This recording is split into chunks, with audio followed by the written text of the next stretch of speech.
मूल बात यह है कि पार्टी इतनी बड़ी है। पहली बात तो कि वो पार्टी के है नहीं, ऐसा आ गया है। लेकिन इतनी बड़ी पार्टी है, इसमें कोई ऐसा व्यक्ति आ जाए जिससे कोई गलत काम हो जाए, इसे इनकार भी नहीं किया जा सकता। लेकिन जैसे ही पता चलेगा, भारतीय जनता पार्टी ऐसे लोगों को छोड़ेगी नहीं। बिहार में महागठबंधन की सरकार बन गई है, कोई इसको विश्वासघात कह रहा है तो कोई ये कह रहा है कि 2024 के नतीजों पर इसका क्या असर होगा। हमारे साथ बात करने के लिए हैं सांसद मनोज तिवारी जी। मनोज जी, जिस तरह से बहुत भरोसा आप लोगों ने किया था, लेकिन वो भरोसा कायम नहीं रहा, पहली प्रतिक्रिया आपकी क्या है? देखिए, अभी तो हम लोग कोई प्रतिक्रिया देना ही नहीं चाहते हैं।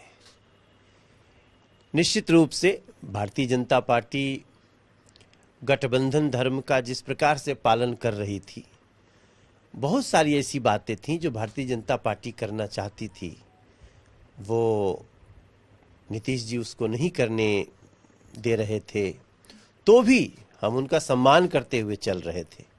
अभी मैं 4 दिन पहले तुलसी जयंती समारोह के लिए पटना से होके आया था, तो अभी हम कुछ कहना ही नहीं चाहते हैं। अब हम चाहते हैं जो बोले बिहार की जनता बोले, लोकतंत्र के पैरोकार बोलें। क्योंकि जितना दिन भी 2020 में सरकार बनने के बाद जितना देर अभी चली है, इसमें एक भी ऐसा पल आपने नहीं देखा होगा जहां भारतीय जनता पार्टी ने उनके रास्ते में कोई रोड़े अटकाए हों, बल्कि उनकी कई चीजें आई हैं। आपने देखा होगा विधानसभा में जिस प्रकार से विधानसभा अध्यक्ष से नीतीश कुमार जी जैसा व्यक्तित्व लड़ता हुआ दिखाई दिया, ये लोकतंत्र का अच्छा दृश्य नहीं था।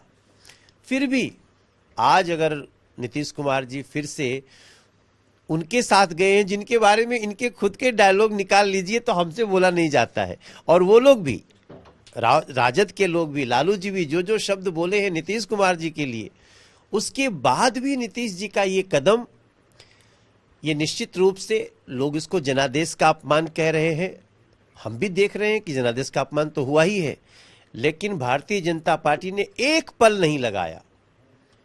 राजद के बहुत सारे विधायक सस्पेंड थे, उनके ऊपर कार्रवाई होने वाली थी, लेकिन हमने एक पल भी नहीं लगाया।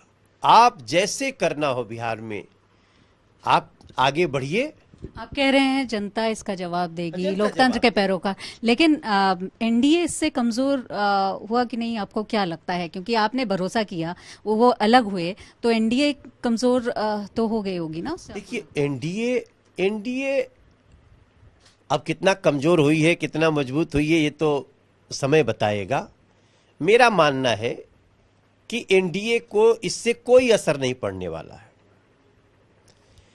भारतीय जनता पार्टी बिहार का भला चाहती है, हर तरह से भला चाहती है। मैंने 104 सभाएं करी थी, और मेरी 104 सभाओं का आप अगर उठाइएगा डायलॉग, तो कोई ऐसा सभा नहीं होगा जिसमें नरेंद्र मोदी जी का पहले नाम लेकर के उनकी बातें करके हमने न बताई। तब नीतीश कुमार जी का भी नाम लिए थे। जब हमने 2019 का प्रचार किया था, तब भी नरेंद्र मोदी जी के नाम पे चुनाव हो रहा था। उसके बाद भी नीतीश जी का वापस वो कदम लेना जो उन्होंने कुछ समय पहले किया था 2017 में, इसका जवाब बिहार ही दे। भारतीय जनता पार्टी बस लोकतंत्र की पैरोकार है, वो इसके बावजूद भी अपना कार्य बिहार में करना शुरू कर रही है। हम गांव-गांव जाएंगे, गली गली जाएंगे, अपनी बातें बताएंगे। बिहार में भले ये घटना हुई है, लेकिन ये जो बदलाव है यूपी में पूर्वांचल की राजनीति पर क्या असर पड़ेगा? आपको लगता है कोई असर पड़ेगा? देखिए, उत्तर प्रदेश इस समय गुड गवर्नेंस का पूरे देश में एक मॉडल बना हुआ है। लॉ एंड ऑर्डर हो, किसी भी गरीब को उसको न्याय मिलने की बात हो, उत्तर प्रदेश से बढ़िया मॉडल इस समय किसी के पास नहीं है। तो उत्तर प्रदेश का पूर्वांचल हो, पूर्वांचल में आजमगढ़ से सीट बीजेपी जीत के आ जाती है, तो आप समझ सकते हैं। उसके बाद 143 करोड़ का वहां पे जाता है। अभी मेरा दिनेश मेरे साथ था, उसके हम लोग आज दिन भर साथ में ही थे। तो पूर्वांचल को तो जो पीछे पूर्वांचल के कुछ लोगों ने गलतियां की भी हैं दूसरों को चुन के, वो भी अब सही कर लेंगे, क्योंकि उत्तर प्रदेश पूरे देश का एक ऐसा मॉड्यूल दे रहा है जिसको आज नहीं तो कल बिहार भी अपनाएगा। पॉलिटिक्स में इस बदलाव से एक बदलाव की आहट ये भी है, शरद यादव जी ने भी कहा है प्रधानमंत्री पद के लिए उधर से एक चेहरा हो सकते हैं नीतीश। आपको लगता है कि कहीं ना कहीं ये व्यक्तिगत महत्वाकांक्षा की भी बात है? किसी को भी सपना देखने का अधिकार है, और कुछ लोग सपना आज से नहीं देख रहे हैं, बहुत लंबे समय से देख रहे हैं। सपना देखिए, सबको सपना देखने का अधिकार है, लेकिन मैं जिस प्रकार से मैं देश घूम रहा हूं, दिल्ली का सांसद भले हूं, मैं अभी लेह से आ रहा हूं, वहां के लोगों से बात हो रही है, सेना से बात हो रही है।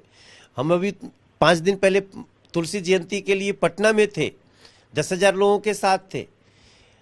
मेरा मानना है कि अगर अगले चुनाव में हम 370 का भी आंकड़ा पार कर लें तो किसी को आश्चर्य नहीं होना चाहिए एनडीए की सफलता पे। एक आखिरी सवाल, आप दिल्ली में राजनीति करते हैं, हालांकि पूरा पूर्वांचल, पूरा एनसीआर में आपका जाना आना है।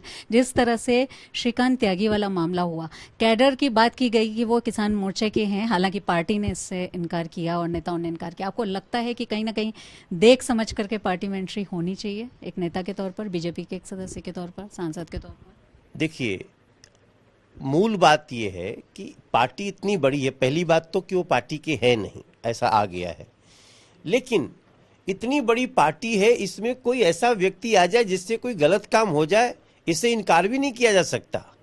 लेकिन जैसे ही पता चलेगा, भारतीय जनता पार्टी ऐसे लोगों को छोड़ेगी नहीं। शुक्रिया बातचीत के लिए। तो ये हैं सांसद मनोज तिवारी, जिनका साफ तौर पर यह कहना है कि जनता बिहार में जो बदलाव हुआ उसका जवाब देगी, लोकतंत्र के पैरोकार उसका जवाब देंगे। वीडियो जर्नलिस्ट रोहित मिश्रा के साथ शिल्पी सेन, लखनऊ।